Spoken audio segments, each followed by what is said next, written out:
Do you ever struggle trying to figure out how you're going to track all your investments and all your dividends? In this video, I'm going to go and tell you the one that I use. I've been onto the Play Store and I have tried to find one to use, and look at the choice that you have on dividend trackers. I'm going to take you through the one that I use, and it is Stock Events. It's really simple to use. There is a free and a paid version, so you can choose which one you wish to use. It allows me to track all my investments in one place. It'll give me my earnings, it'll give me dividends, it'll show me what's going on in the portfolio, and there is a bit of a screener in there as well, and some news. On the portfolio side of things, it isn't just stocks and ETFs that you can have in here. You can have things like crypto and commodities, and there's over 100,000 assets that you can track across the world. And that was one of the key things for me choosing this,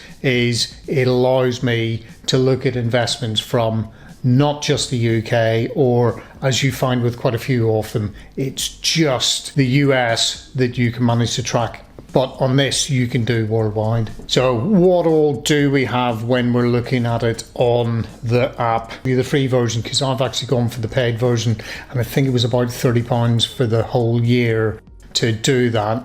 But on the free version, you get up to 15 stocks that you can track. So if you've got a small portfolio, absolutely brilliant. If you share it with your friends, you can get an extra 5 stocks or ETFs or commodities that you can actually track when you're using the app. But what all does it allow you to do? So first of all, you will come in onto your home page, and it will give you just what are your holdings looking like? What are your dividends looking like? It'll also give you a little bit of information on some of those upcoming things. So for example, here you've got Greencoat UK Wind. So UKW is going to be paying me a dividend in a couple of days, and that will be coming in at £13.14. It'll also give you some of the things that have happened in the past on this first screen as well. So you look there on the 22nd, so National Grid went ex-dividend today, as did Vodafone. Got a couple of nice little payments coming in on those. What it also allows you to do is then on the holding side of things, it allows you to jump in and see what are your holdings looking like, and sort of whereabouts have you got your investments. And that's the 27 different stocks and ETFs that I have within my portfolio.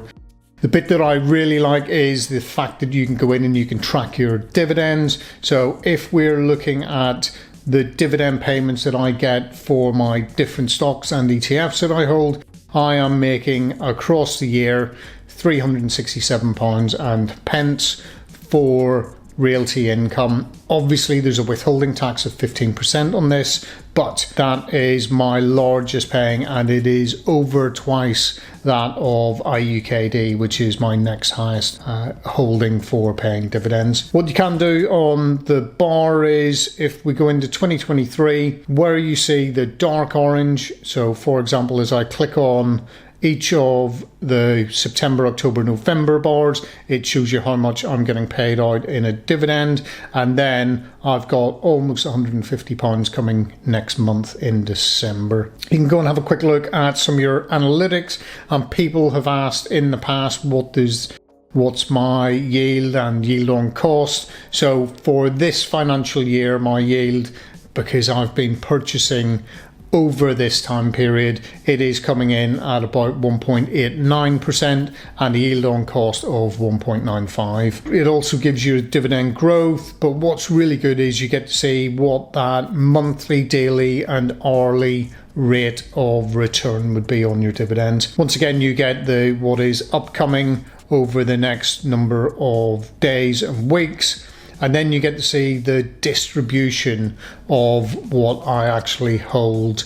And this is showing what the dividend payments are in this current financial year. I've been building up my realty income, which is why it isn't the highest payout at the moment. But you also get to see what the sector, industry and country distribution is. So if I go and have a quick look at the sector side of things, it just gives you a bit more of an idea of whereabouts you're invested your money. And then if you want to, you can go in and have a look at the collections. I never go and look at any of this. I go away, do my own research and decide what it is that I want to invest into.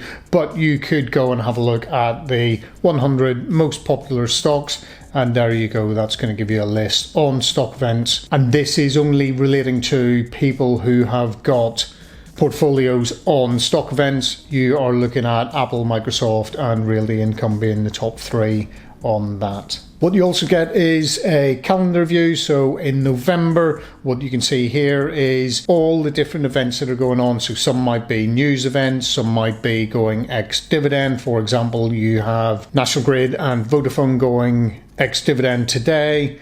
Then tomorrow you've got a trading holiday in the US. You can then go into when are dividends actually being paid, and this shows you the sort of life cycle of UKW. So it was announced on the 26th of October, with then on the 9th of November it reaches its ex-dividend date, so the date on which, if you are a holder of that stock, you will then get paid a dividend when that comes around. And then dividend payment date is 2 days from now, and I will be getting paid that amount of money for holding 600 shares of UKW.